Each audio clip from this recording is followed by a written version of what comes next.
Ken idled the idol away. Yes! Time.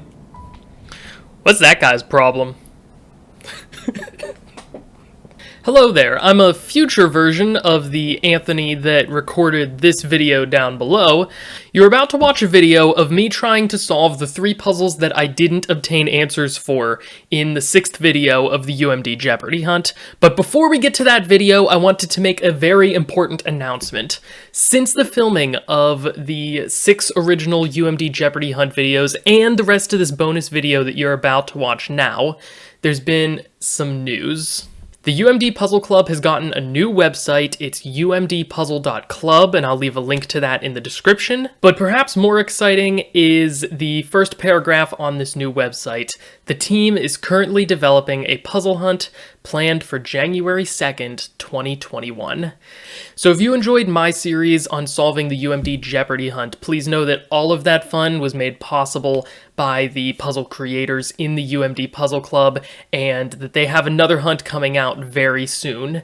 If you like the puzzles that I've been solving in these videos, you should definitely check them out in their upcoming hunt. So I wanted to make a quick message at the beginning of this video, letting you know about some of the changes that the UMD Puzzle Club has been making, and some of the exciting things that they have coming up soon.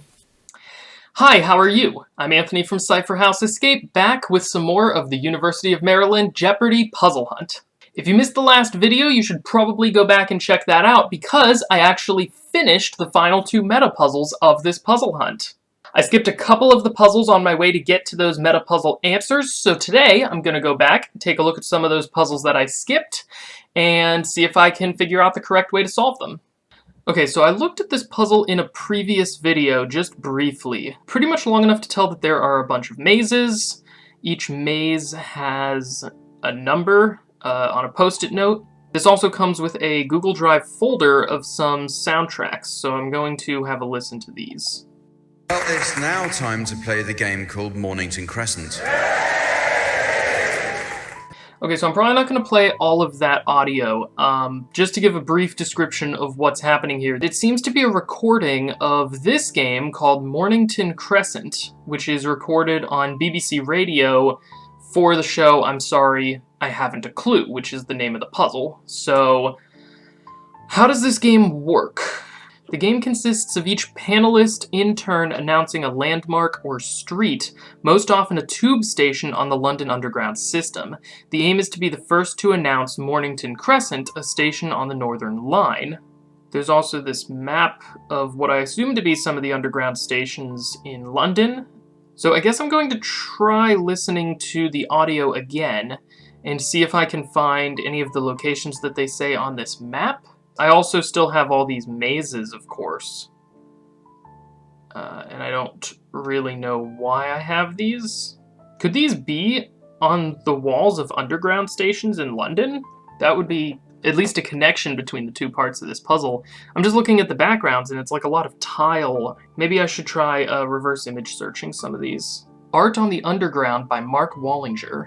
Okay, so it does look like these are labyrinths that are placed in the various stations of the London Underground. That's really interesting. Okay, so here's the maze. Here's a number. Mark Wallinger gave each maze a number. This particular maze is at the station called Bank, which I know was mentioned in the recording, and it looks a lot like this maze that I have on the puzzle page. Oh, but it looks a little bit like that one too. Okay, I have a guess. My guess is that I need to listen to the recording, I need to go to the stations that are mentioned in the recording, find the maze that is at that station, and then I think the number that's actually printed in the bottom right corner is going to be different than the number that's on this post-it note, and that maybe I take the difference and get letters from that.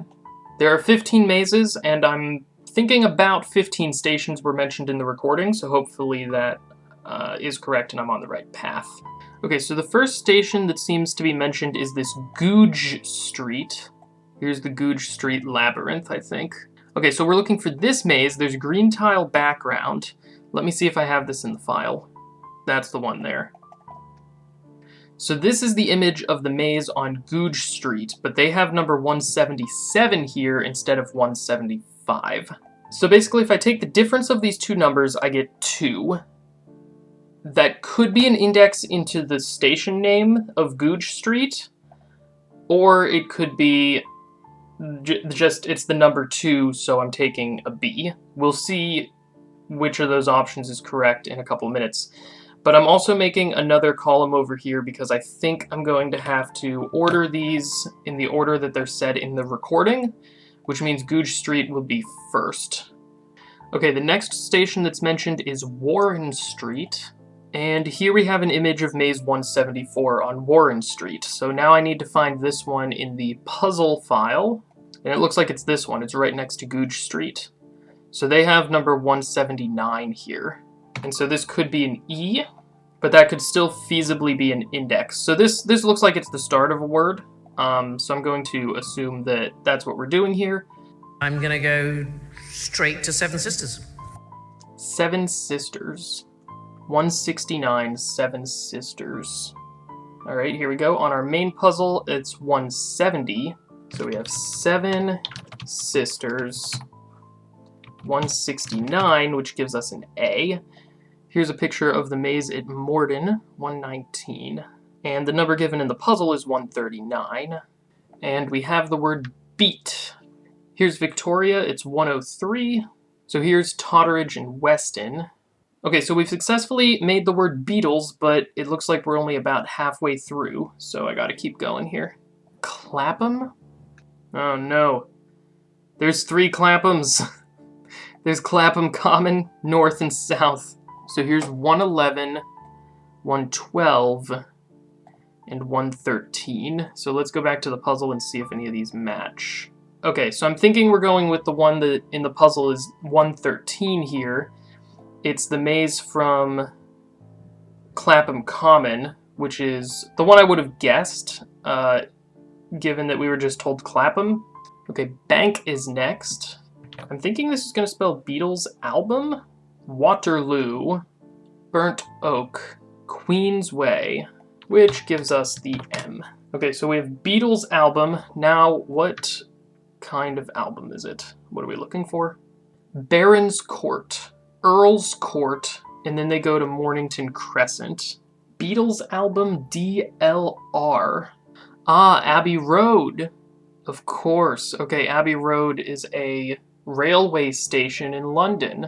Okay, that makes a lot of sense. I probably should have gotten it as soon as I saw Beatles. Answer 4, I'm sorry, I haven't a clue. We're going with Abbey Road. Abbey Road is correct. Okay, so Abbey Road has 9 letters in it, which means it goes with our supermarket meta to give us the letters B and R. Okay, let's check out Legends of the Hidden Temple next. Alright, I opened this one a couple times during the hunt, and then I had no idea what to do, because it's based off of Pokemon, and I don't know much at all about Pokemon. Is your team the type to win in a head-to-head matchup? The first challenge awaits. Who's that Pokemon? Okay, so I'm just watching a Pokemon battle. I'm not doing anything myself, so I'm just kind of watching through the battle one time to just see if I have any ideas, if anything stands out to me. The first thing that's kind of standing out to me is that of the Pokemon that they're playing, a good number of them seem to start with vowels. So I'm hoping it's as easy as using the Pokemon's first letters to spell something. I did just notice that each Pokemon is given a number, at least in this battle. So that person just sent out Pokemon number 1. Oh, well, they also sent out 1. Okay, so maybe these numbers are an index into the Pokemon's names somehow. 42 turns of Pokemon battling later. We have the winner is Purple Parrots. And I am not sure what to do. So I'm pretty sure I need to take this number that's presented with each Pokemon name and use it as an index. How I order those, I'm not entirely sure. So I guess I'm just gonna slowly go through and see how this index number works, if it's consistent every single time. Kingdra is sent out, which is number 1. And Doug Trio is also sent out, which is number 1. Sent out Gengar, which is a 5. So this is an A. Jinx has a 4, which gives us an X. Oh, I just noticed these are alphabetized, it looks like. So like we have Pokemon for A, B, C, D is Doug Trio. Okay, so I think we're gonna order this that way after we go through here. Does this spell anything? C Defauxical? So maybe if the Pokemon are used for alphabetizing, and if these numbers, I'm thinking these numbers are still used for indexing, but maybe they're not indexing the Pokemon, maybe they're indexing the move that the Pokemon used? Oh yeah, I see now. It says every time one of the Pokemon used a move, it says it used Hidden Power. No matter which Pokemon it is, they all used Hidden Power. Okay, so I get the point of the puzzle now. The point of the puzzle is that we need to determine what these moves are that the Pokemon are using based on how effective they were against the other characters.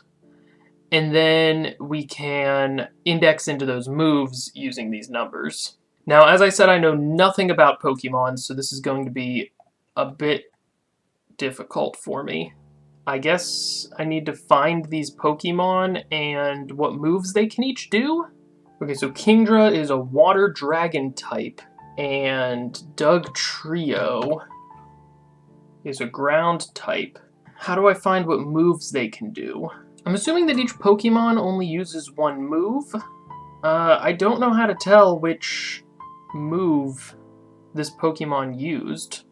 Kingdra and the various moves. Damp, Sniper, and Swift Swim. So how do I know which one? Oh, there's also other moves listed down here.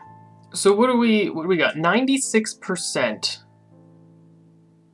Oh, if I mouse over them, I get possible abilities. I don't know that that really helps me.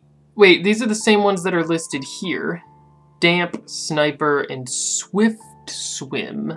So is the hidden power different than the possible abilities? Because I just noticed that Gengar only has one possible ability. My only idea is these...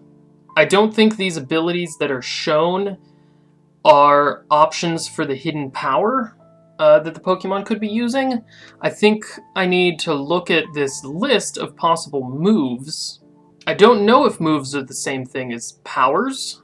I'm just kind of guessing that it is. I think I'm supposed to say, okay, Kingdra just used an ability that got rid of 96% of Doug Trio's health.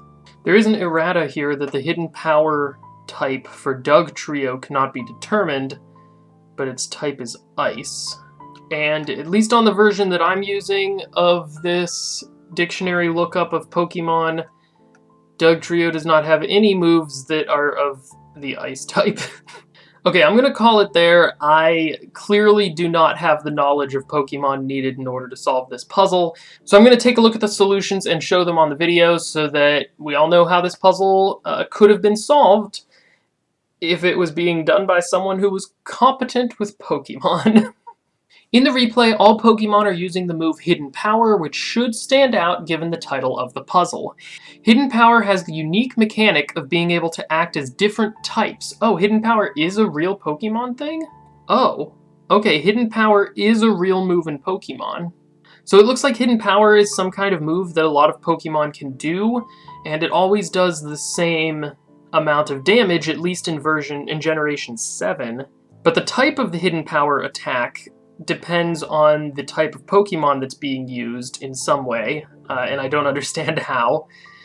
But apparently what I was meant to do was assume that they were all using this actual power called Hidden Power, and then determine the type based on how much damage the other Pokemon took, and then do something, and index into their Hidden Power type by their nickname.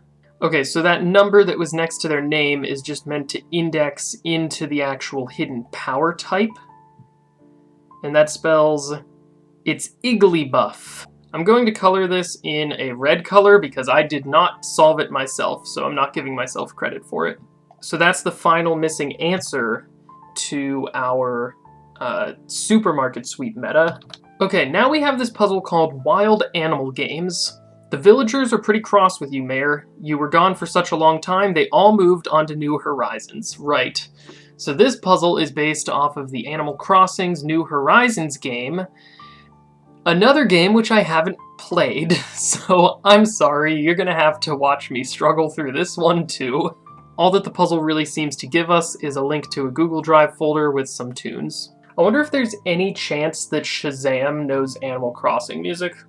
Shazam does not know Animal Crossing music. So I just found a playlist with 153 different songs from Animal Crossing's New Horizon. I don't think I'm supposed to listen to each one and try to identify which songs are in the Google Drive folder. So after spending a little bit of time listening to some of the soundtracks in the Google Drive folder, as well as a playlist that I found on YouTube of Animal Crossing songs, I've determined that this puzzle's probably, again, going to be out of my wheelhouse. I could put a lot of effort into trying to identify these songs, but I can't imagine it's going to be very interesting to watch. So I think I'm going to cut to the solution file for this one again as well. Hinted at by the flavor text, each town tune is the in-game music for a certain time of day in Animal Crossing's New Horizons. Okay, I did notice in this playlist that I found that there were different tracks for different times of the day, and I'd listened to a handful of them, and they didn't immediately seem to be similar to what I had, but maybe I didn't listen quite far enough. The given songs are in order of time of day. Identify all the songs and then sort them by the duration of the clip. Okay, now that you mention it, I did see that some of the files were shorter or longer than others as well. Each song is titled with the respective hour it will play at in the game. Convert the times to military time and use them to index into the alphabet. So the first file was a duration of 5 seconds and it takes place at 3 a.m., which is 3 o'clock military time for a C. Okay, I thought that I had heard a few that sounded exactly the same as well. So for the Wild Animal Games puzzle, we have the answer cockroaches, and I'm going to use the red color again to remind myself that I didn't actually solve that puzzle.